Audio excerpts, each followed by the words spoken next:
네, 오늘은 역대하 26장을 통해서 유다 왕 우시야의 삶을 좀 깊이 들여다볼까 합니다.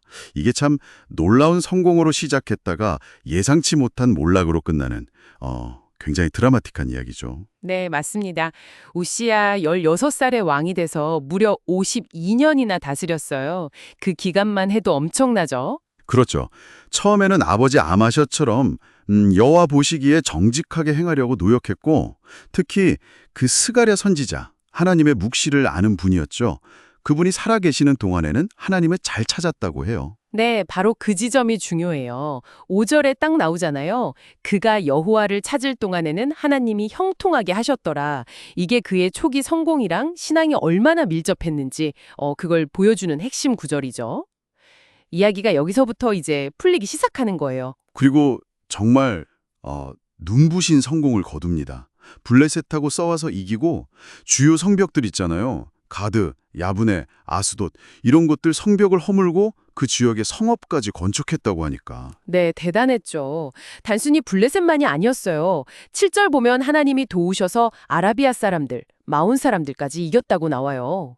심지어 암몬 사람들은 조공을 바칠 정도였으니 그의 힘, 그 명성이 이집트 국경까지 쫙 퍼졌다는 거죠. 와, 군사적인 면 외에도 나라를 되게 튼튼하게 만들었죠. 예루살렘 성벽도 보강하고 그랬다면서요? 맞아요. 수도 방비 당연히 강화했고요. 또 광야에 망대 세우고 무릉덩이 많이 파고 이건 뭐랄까 목축업 기반을 아주 탄탄하게 다진 거죠.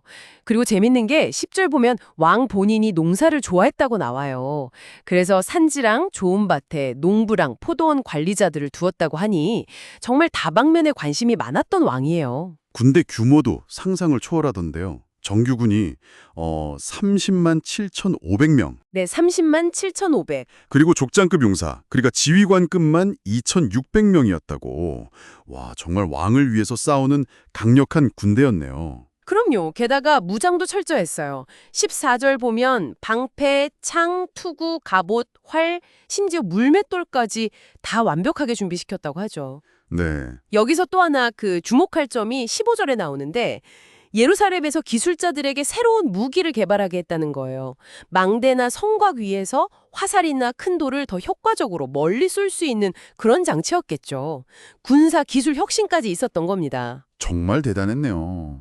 그래서 성경이 그의 이름이 멀리 퍼진 이유를 뭐라고 설명하냐면 이는 기이한 도우심을 얻어 강성하여 짐이었더라. 바로 이거죠.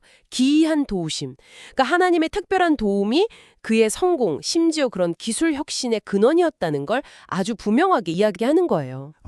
그런데 바로 이 지점, 그 기이한 도우심으로 정말 강성해진 바로 그 순간에 이야기가 완전히 뒤집힙니다. 네, 맞아요. 급반전이죠. 16절을 보니까 그가 강성하여짐에 그의 마음이 교만하여 악을 행하여 이렇게 나오네요. 네, 교만.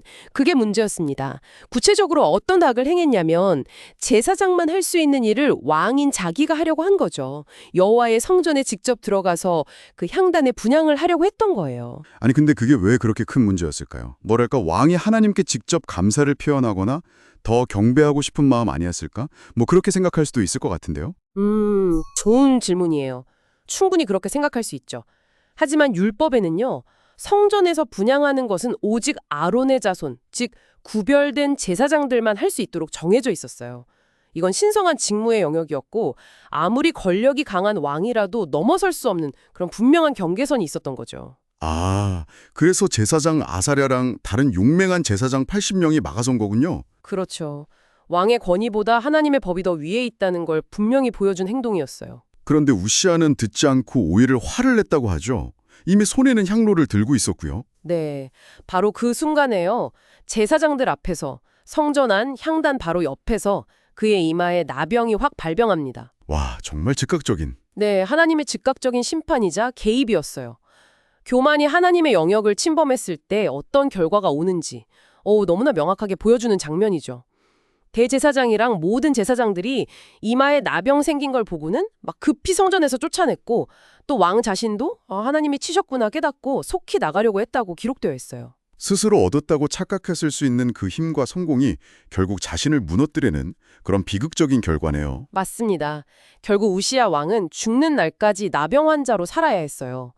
성전에는 당연히 들어갈 수 없게 됐고 별궁에서 격리되어 지냈다고 하죠. 그래서 아들 요담이 대신해서 나라를 다스리게 된 거고요. 네.